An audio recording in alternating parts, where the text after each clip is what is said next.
Welcome back again. So, in today's class we will be discussing periodic orbits,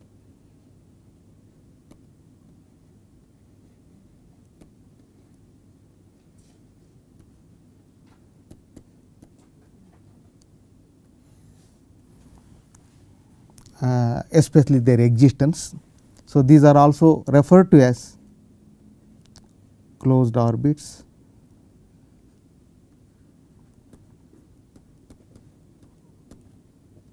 or paths.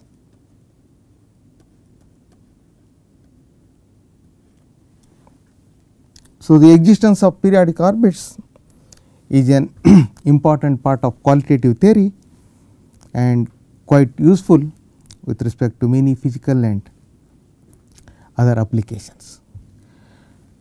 I am not going to prove any result in this discussion, mainly because the proofs are quite involved and they also require new concepts and tools.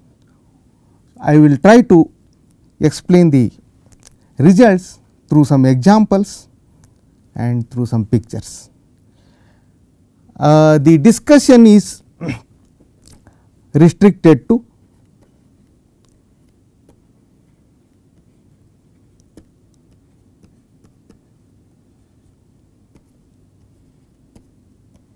two-D systems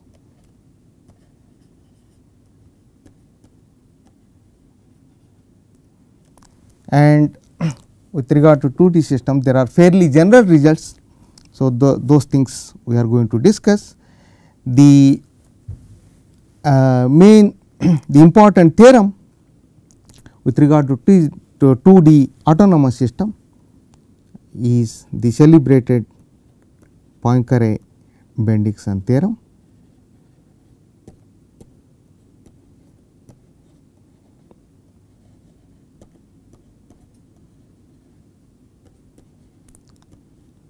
Which will be coming more or less at the end of this hour. Okay. So, since we are discussing only 2D systems, so let me change a notation little bit and write our system as x dot equal to f of x y autonomous. So, there is no t dependence on the right hand functions. So, g x y. So, x and y are the unknown functions of t and this is our 2D system. Okay. So, we would like to discuss the existence of periodic orbits for this system 1. So, what are the necessary conditions? What are the sufficient conditions? There are only sufficient conditions, necessary conditions are too hard to come by. There are some that we will discuss them. Okay. So, recall again from the general lemmas we have learnt about autonomous systems. So, let me recall that. So, in this 2D setup, if x t, so let me write that y t is a solution of 1 satisfying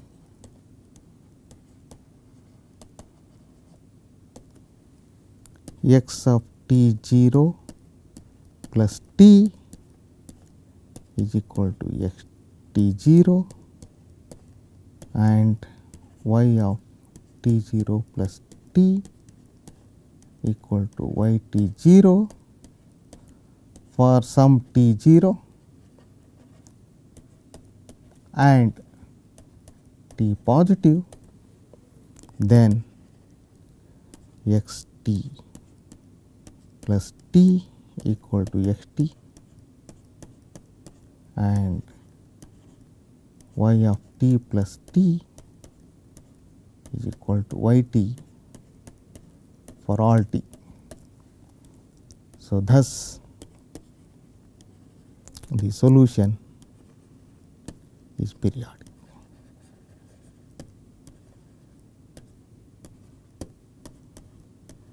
So, this we have already seen in a general context. So, in particular this is true for this 2D system. So, our first result, let me state it as theorem 1.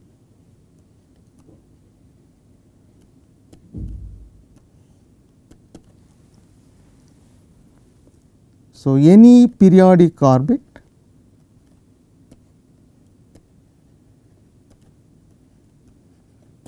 orbit that is related to a periodic solution, that is periodic orbit. Any periodic orbit necessarily surrounds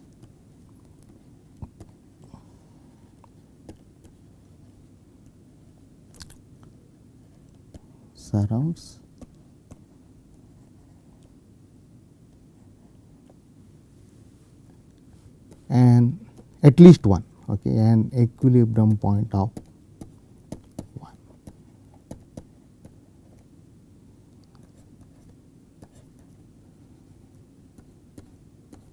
Of 1. Okay. So, so let me just what does this mean? So, this suppose C is a periodic orbit of 1,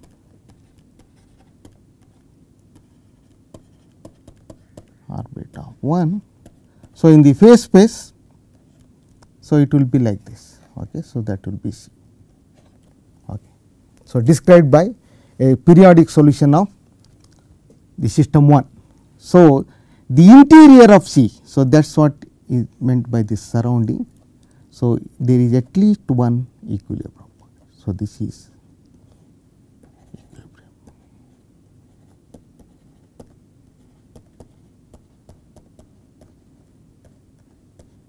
Okay. So, theorem 1 is in some sense a negative result. So, theorem 1 implies that no equilibrium points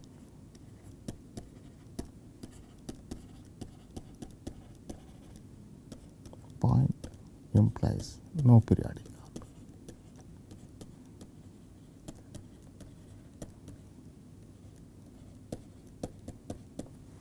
Okay. So,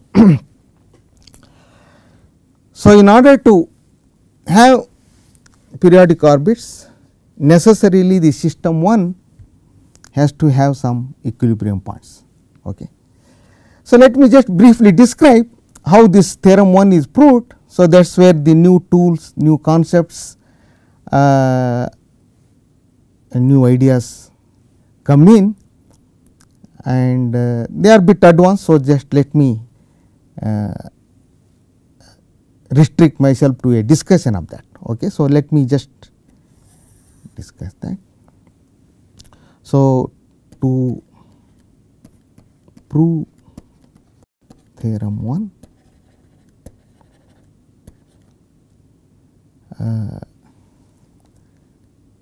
the concept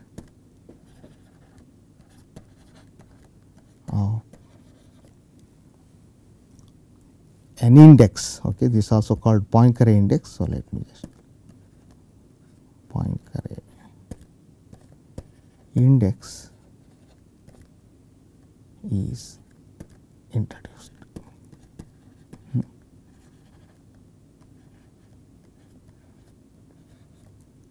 So, let me just briefly discuss what does that mean.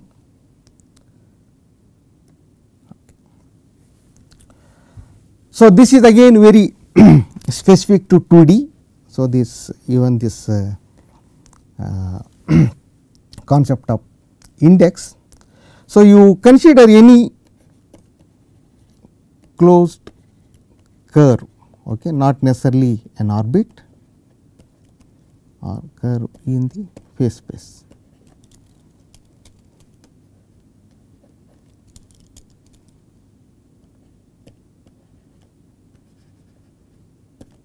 in the phase plane, we are in R2. Okay, so that is R2. So, let me describe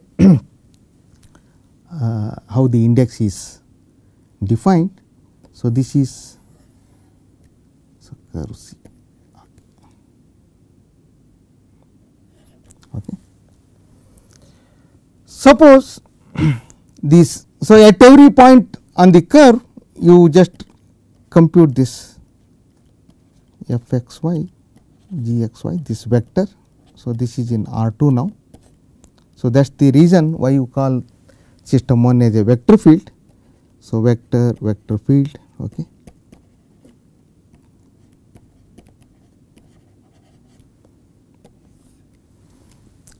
Suppose this vector is non-zero vector at all points of C, okay. Then it defines a definite direction. Okay. So, let me just draw here. So, this is, so this say x 0 y 0, a specific thing, and this is f of x 0 y 0 g of x 0 y 0. Okay. So, we say that this vector field is non-vanishing on this closed curve C. Okay. So, then at all points on the curve this vector has a unique direction. So, we can measure its angle from some fixed direction, say x axis. Okay. So, we can just keep it here x axis. So, we measure the angle of this vector with respect to this axis, and then you start moving along the curve. Okay. So, you just move along this thing. So, they may just depending on f. Okay. So, you do that. So, you draw all the vectors along this, and then you come back. Then you come back and again you measure the angle at the point we started with. Okay. And so, measure the angle at a starting point,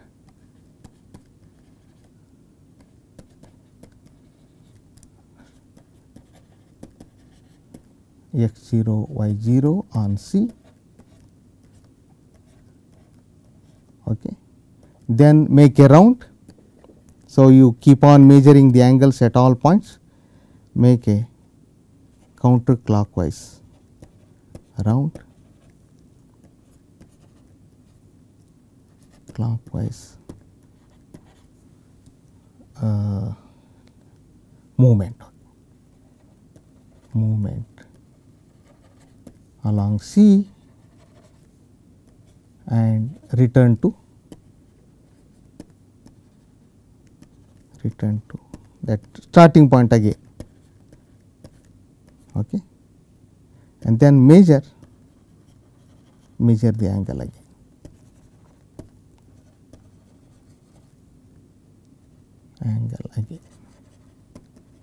So, the difference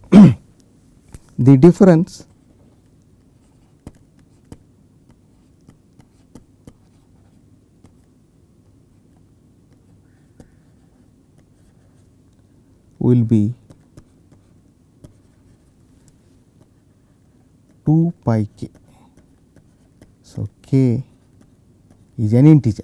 So, it could be positive, it could be negative, or it could even be 0. Okay. So, that is what you do. So, this k is called. So, take some simple examples of closed curve like circles, ellipses, and you take a vector field which is non-vanishing on that closed curve, and then try to measure this angle. So, there is an analytic formula for this angle measurement. I will describe that in a minute. So, first the definition. So, this k is called the index of C. So, here the vector field is fixed, that f and g, that is coming from our system 1. So, that is why we are not, otherwise that is also part of the definition, but we have fixed that vector field f g. Okay. So, f and g are assumed to be smooth enough. So, the analytical formula for this k is analytical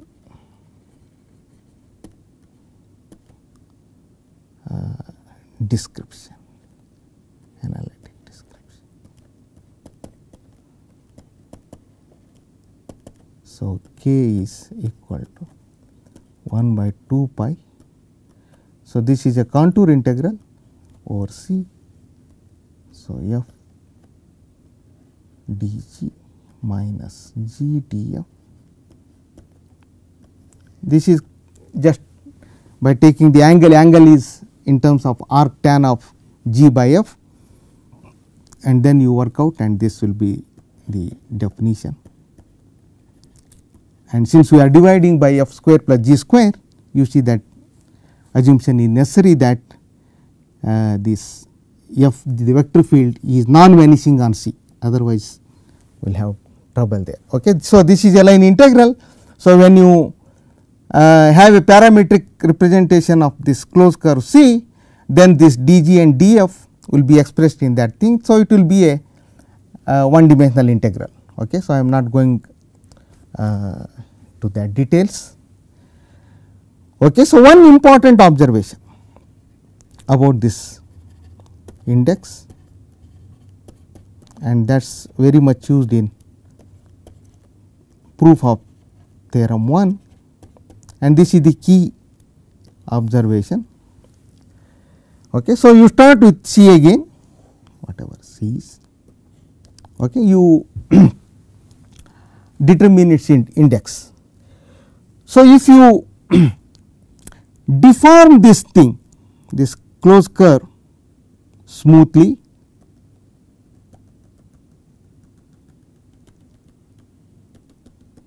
to another closed curve C tilde. So, this smooth deformation. Okay. So, there are again very precise description of this thing in terms of mappings. Okay. So, again I am not going to do that, this is the thing. Okay. The only requirement is this deformation should happen without crossing, without passing through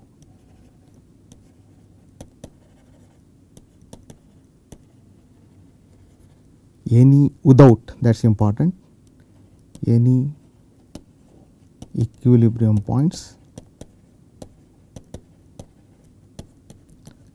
of system 1. Okay. So, when we deform this C into C tilde, so nowhere we should come across the equilibrium points of 1. Okay. So, that we should keep in mind. Okay. Then one proves, this is the important observation, the index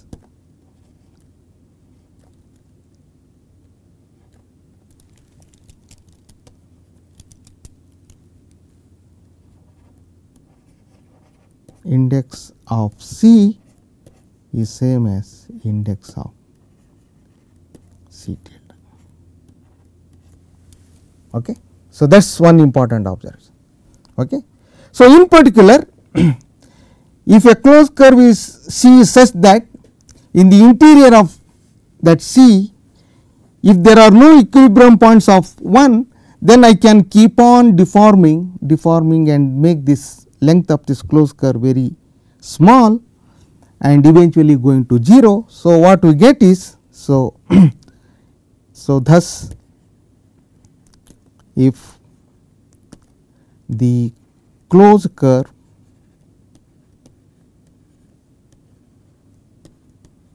C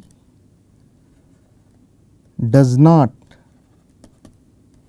contain any equilibrium points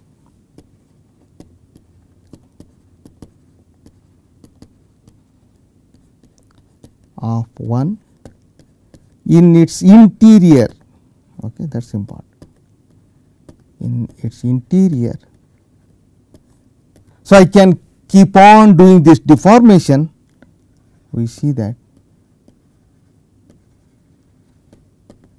index of C is 0. Okay. So, whereas one can show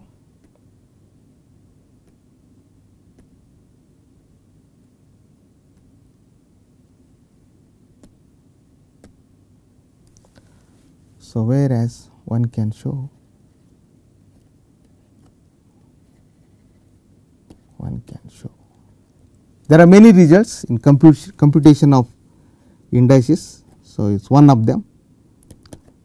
If C is a periodic orbit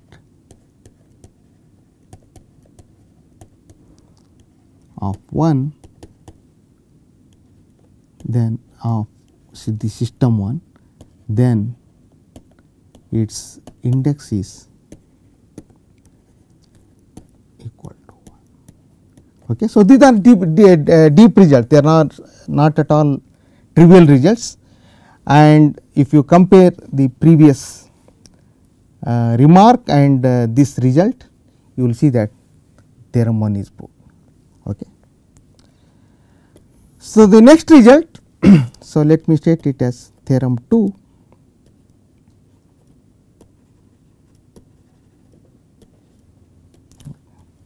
So, this proves, this implies theorem 1. Theorem 2, this is called Bendixson's criterion. Again, in some sense it is a negative result.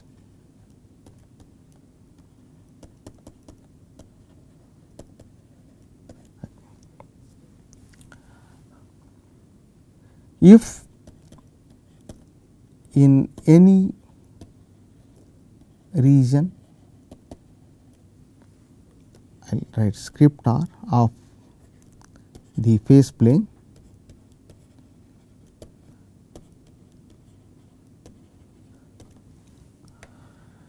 this quantity divergence of the vector field del f by del x plus del g by del y. Okay, f and g are smooth functions. So, this is in 2D, this is referred to as divergence of the vector field f g, has definite sign.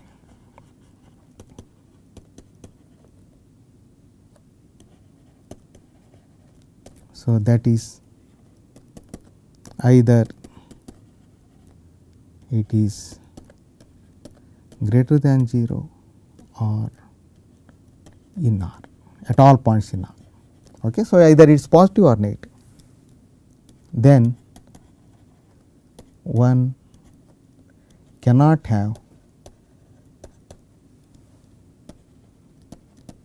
periodic orbits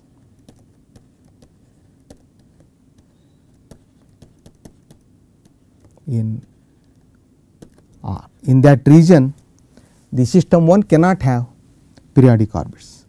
So, this is a simple consequence of Green's theorem. So, let me just describe that. So, Green's theorem in 2D.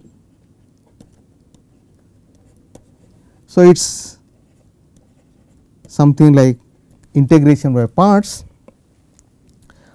So, there are of course some certain smoothness assumptions on the curve and the domain.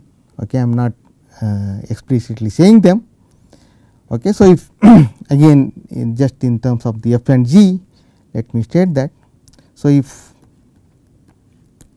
so, let better write this C, this is D. Okay, if C is a smooth closed curve,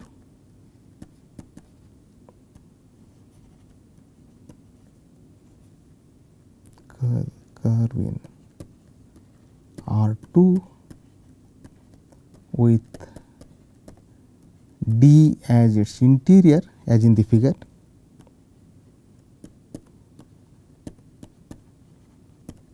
Interior, then this integral d of the divergence, okay, del f by del x plus del g by del y, del g by del y. So, this is double integral dx dy, and this is given by line integral c this f dy minus g dx. So, when you parameterize the curve C, so dy and dx will be expressed in that terms of parameterization. So, this will be a one dimensional integral, that is line integral, contour integral, line integral.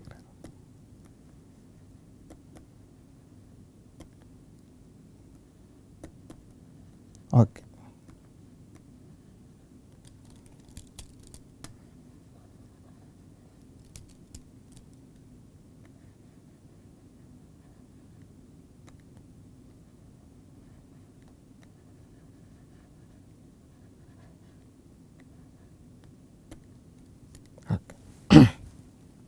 So, now if this region does have a periodic orbit, then I can take that as C.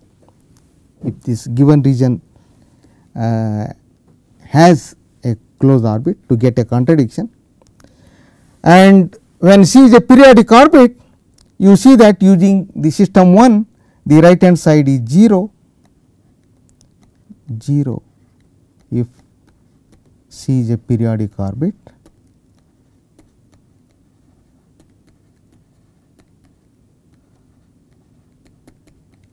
and whereas by hypothesis the left hand side is non-zero.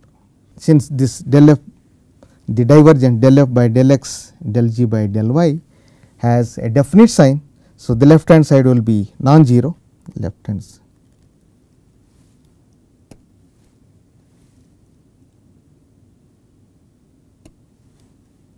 LHS will be non-zero, and that contradiction proves that the region will not have any periodic orbits. Okay. So, now we go to the celebrated Poincare-Bendixson theorem.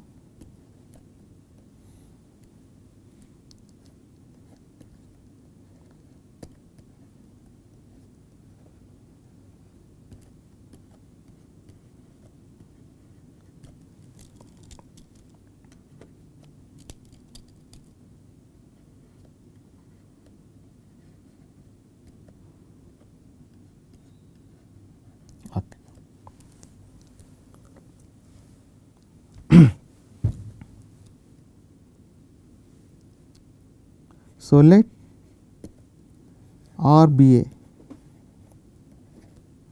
compact region in the phase plane.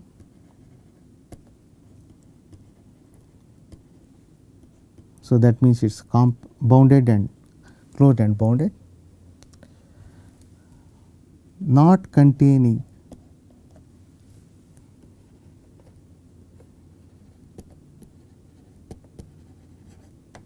any equilibrium points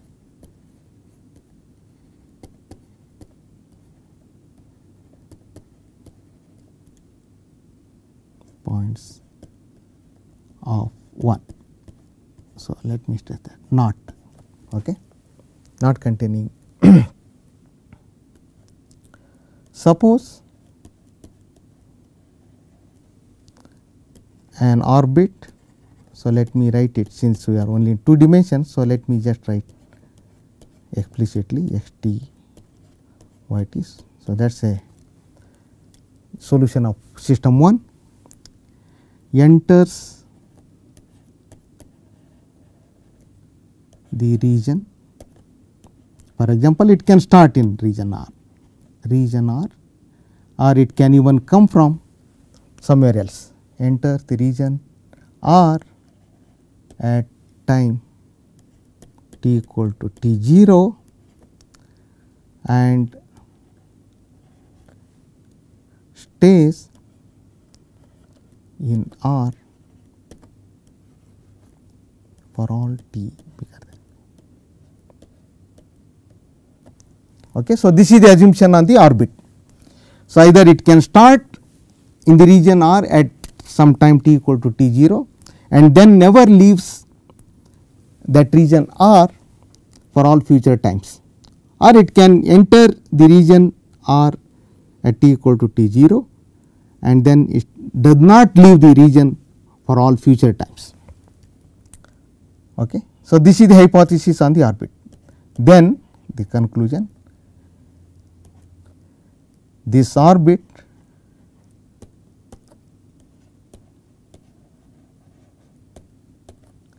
itself is a periodic orbit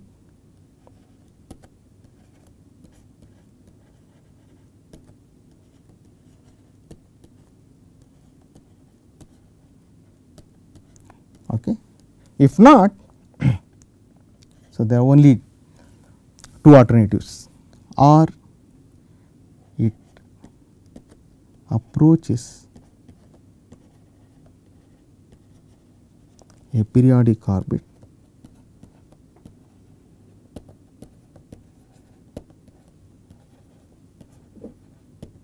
as t tends to infinity. So, thus under the hypothesis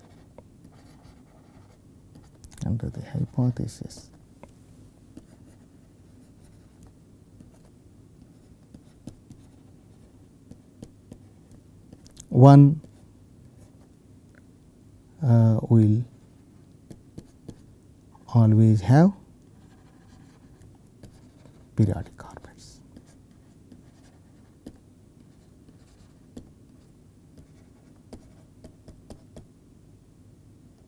Okay. So, this is to some extent a satisfactory result. So, it under these assumptions on the orbit, it gives the existence of periodic solutions. But however, if you look at the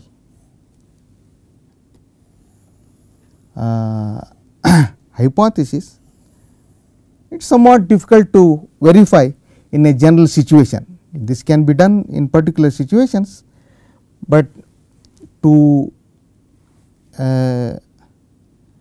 say that an orbit entering the region R will stay there for all time, that requires again some analysis, and it is not easy to verify in a general context.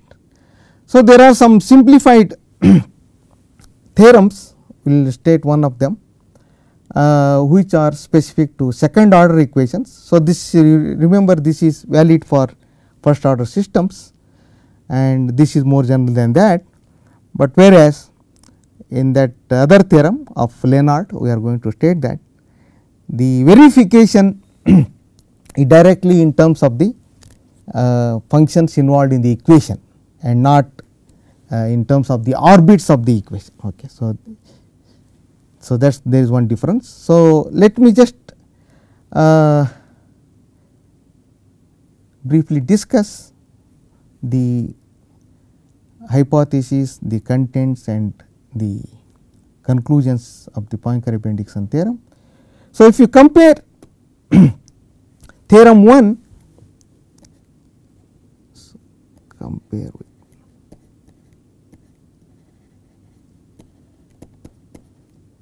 with theorem 1. Okay. Theorem 1 says if there are no equilibrium points,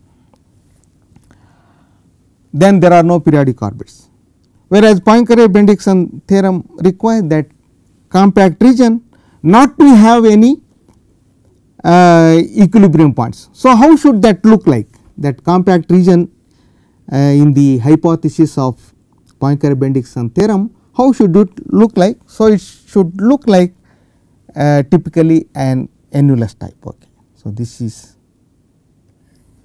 something like that, and there is another one here, and there is some, let me call it x 0 y 0.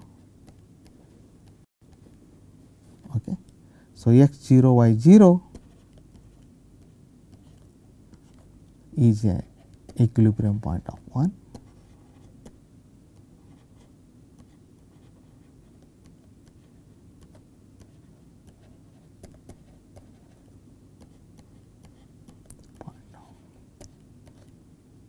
System 1, okay, and this is R. Okay. So, this is a typical example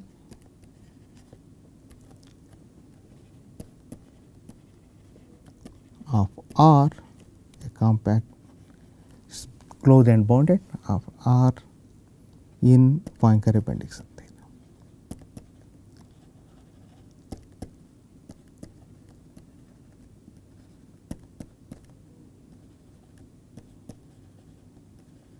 Okay. So, the requirement there is, okay, so an orbit of 1, it enters maybe at time t equal to 0 here, t equal to t 0, but once it enters it will stay there for all. So, you can just visualize that it may be approaching a periodic orbit. Okay. So, the state that it stays in that R forces that orbit to approach a periodic orbit. We will see some examples, okay, some simple examples we will see. And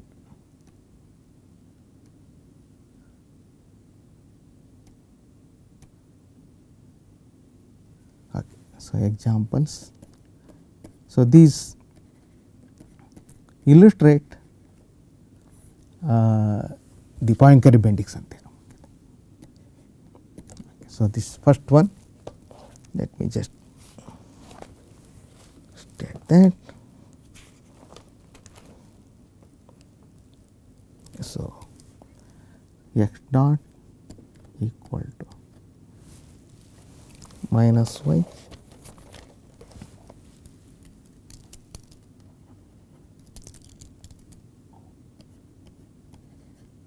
minus y plus x into 1 minus x square minus y square, y dot is equal to x plus y into 1 minus x square minus y square. So, because of the presence of x square plus y square, it is convenient to express this equations in polar coordinates. So, usual polar coordinates. So, introduce, and these are helpful in many situations in 2D systems. Introduce polar coordinates. So, instead of variables x y, we have r and theta, okay, r cos theta, y is equal to r sin theta. Okay. And now, we would like to have differential equations for r and theta from the given equations from x and y, and in general you see that. So, compute this thing, this is not at all difficult. Okay. So, this you can also check simple algebra, r dot is equal to x dot plus y dot. Okay. And you also for theta you have that r square theta dot is equal to x y dot minus y x dot. Okay. This is a more general set. If you introduce this polar coordinates x equal to r cos theta, y equal to r sin theta. So, then we will have differential equations for r and theta given by this. And now, if you substitute the given expressions for x dot and y dot, okay, so this implies. So, I have this, and let me write that thing and you can easily check that r dot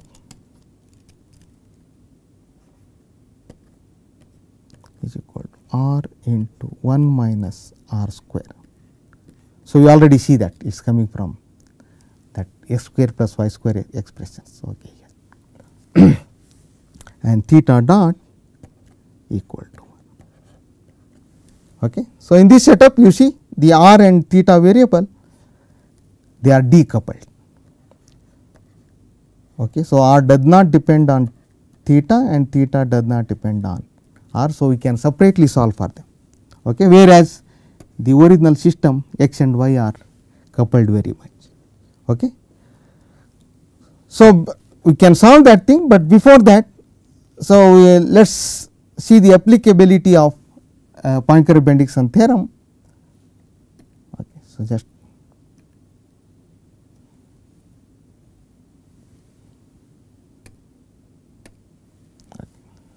so if consider this annulus, consider the annulus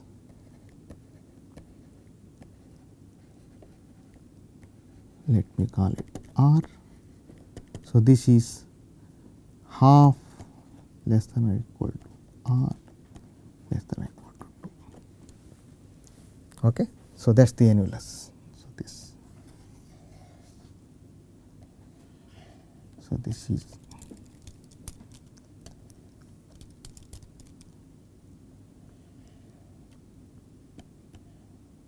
half and this is 2. And here 0 0 is the only equilibrium point, that is you can check 0 0 is the only equilibrium point.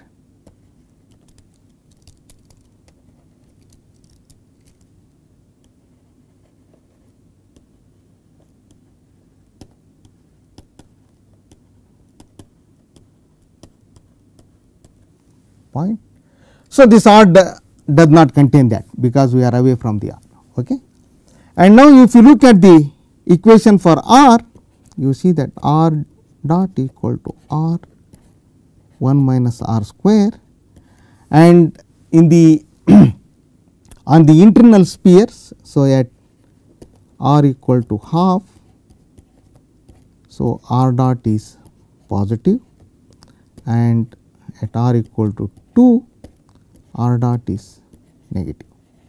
So, that means, if an orbit in r try to approach the boundary of inner sphere, it will be again pushed back in the region because r dot is positive. So, as soon as it comes here, it has to again go back in the region, and when the orbit tries to leave the upper the outer surface of the outer sphere, outer circle, then it will be pushed in because r dot is negative. Okay. So, something comes here, again it has to be pushed out.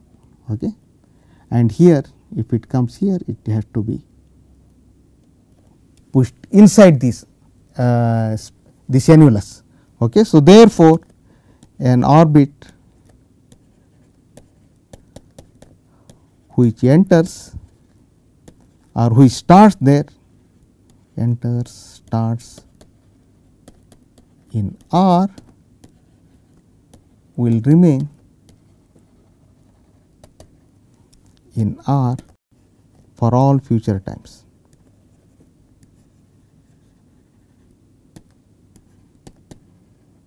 Okay. So, this is what I was telling. So, in this particular case, we are able to prove that the orbit never leaves the region R once it enters there or once it starts there. So, this, but in general it may be difficult. Okay. So, Poincare-Bendixson theorem implies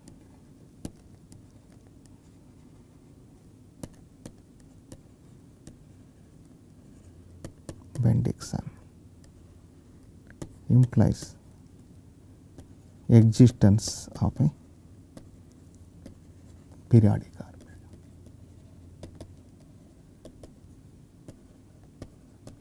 In one, in R it will be there. Okay. So, in fact, in this case we can explicitly construct that. Okay. So, again recall we have this thing r dot equal to r into 1 minus r square and theta dot equal to 1. Okay. So, explicitly we have this. So, solve, we get r is equal to 1 plus c e to the minus 2 t to the minus half and theta is equal to, you can just write t plus t 0. T 0 is some arbitrary constant, c is also a constant. Okay. So, therefore, we have x t is equal to r cos t plus t 0 and y t is equal to r sin t plus t 0. Okay. And t 0 and this constant c are fixed by the initial condition. So, suppose c is equal to 0,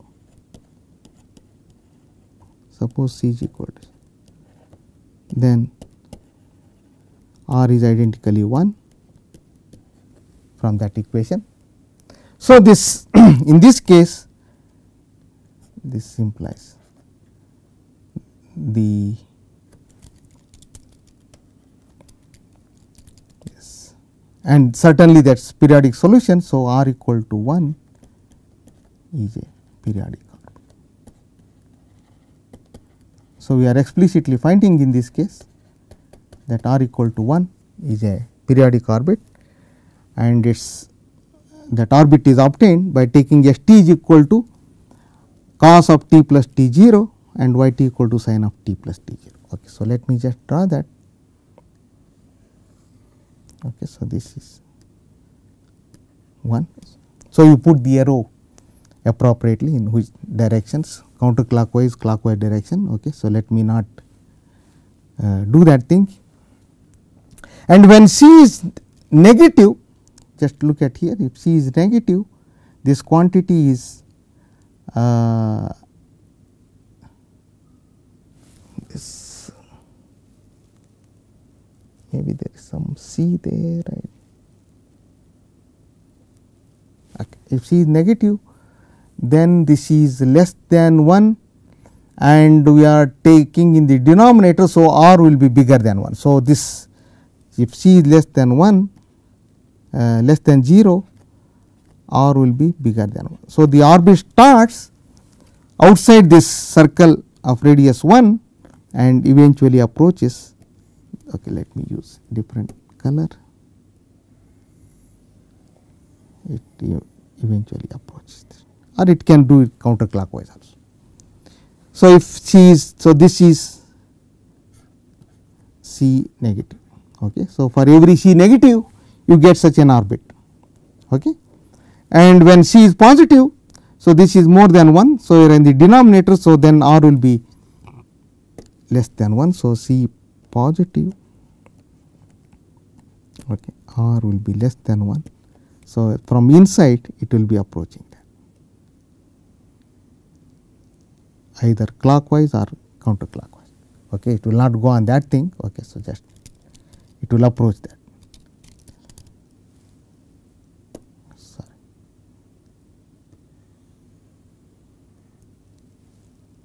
Something like that. Right. Okay. That is the c equal to c positive. Okay, in this picture. So, you can try a similar example. So, let me just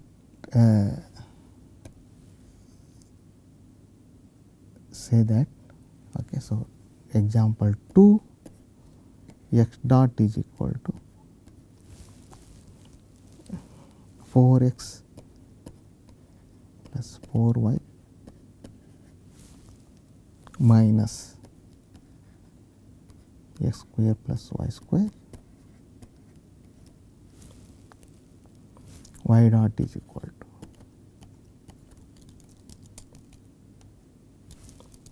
minus 4x plus 4y minus y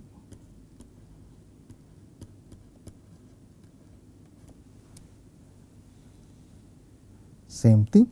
So, and again you introduce the polar coordinates r theta. It is similar to the previous example, but there is some subtle difference. I would like you to work it out and see what the difference is. Okay. So, here we have r dot is equal to r 4 minus r square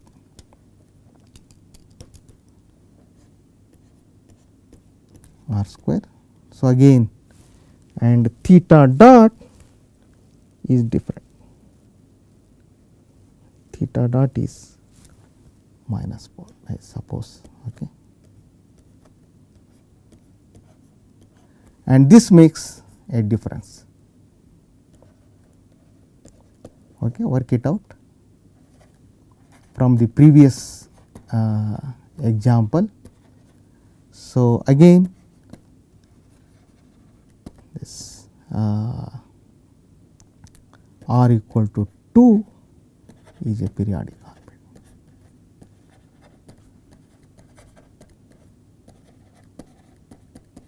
So, now you work in the region,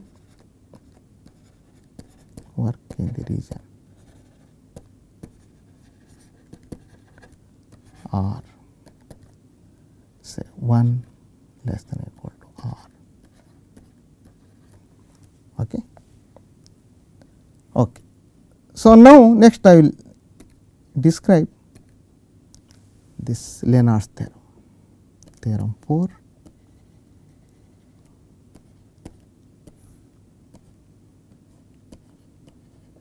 Lenard's theorem.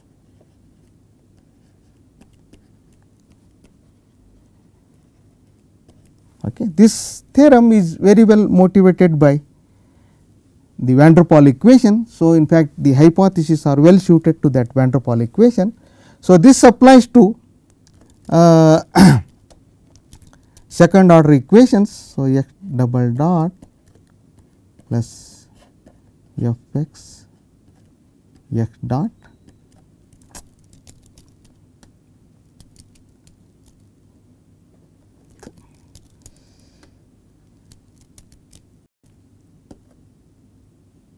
plus g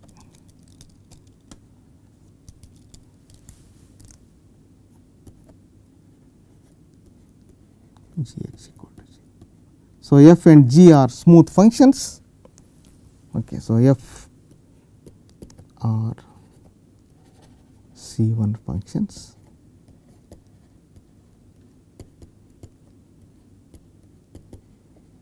satisfy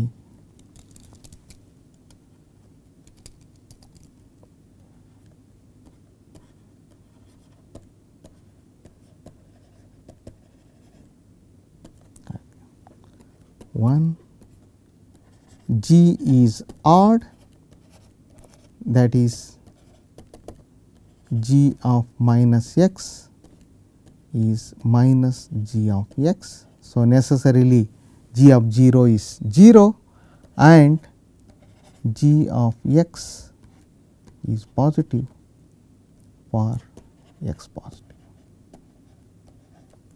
Okay.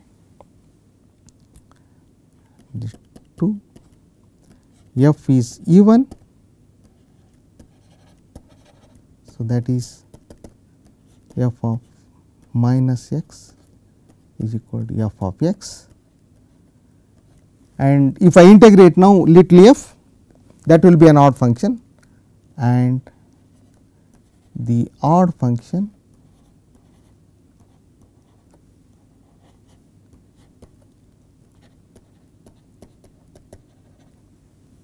f of x, capital F of x, which is integral 0 to x f s ds. So, you integrate this even function. Okay. So, the requirement on capital F has a unique positive root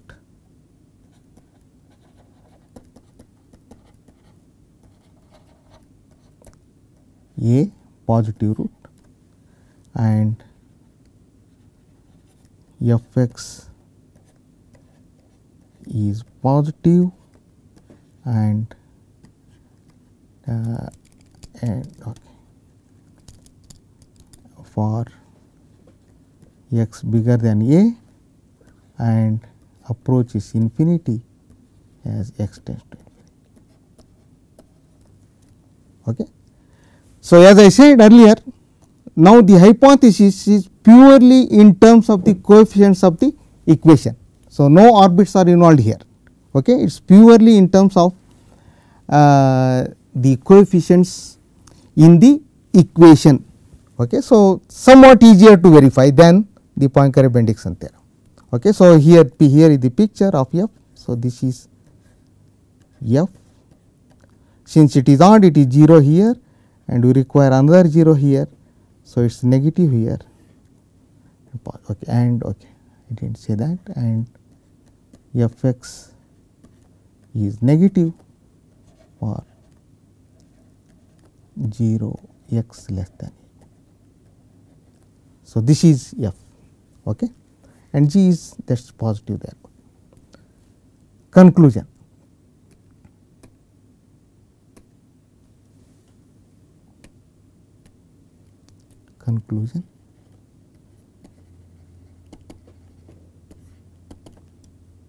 There exists a unique, okay, so there is more unique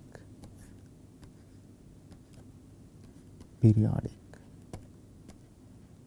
orbit.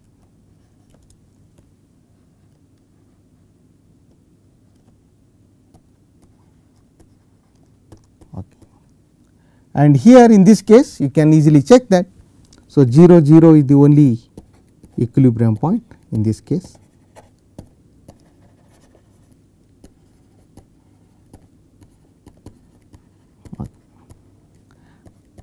And there is more to it. So, any other orbit will spirally approach that periodic orbit.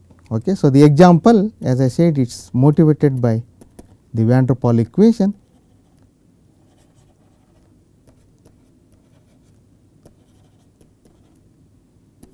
So, recall this x double dot plus mu x square minus 1 x dot plus x, and mu is positive. Okay. So, here this is our f x in the Lenard's theorem and this is g. So, capital F of x will be just mu x cube by 3 minus x. So, you see that there is a positive root, namely root 3 and that will remain positive after that. Okay. Okay. So, the Lenard's theorem implies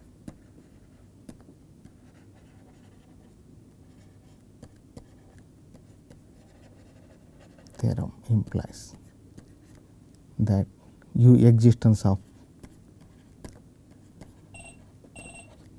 unique periodic solution.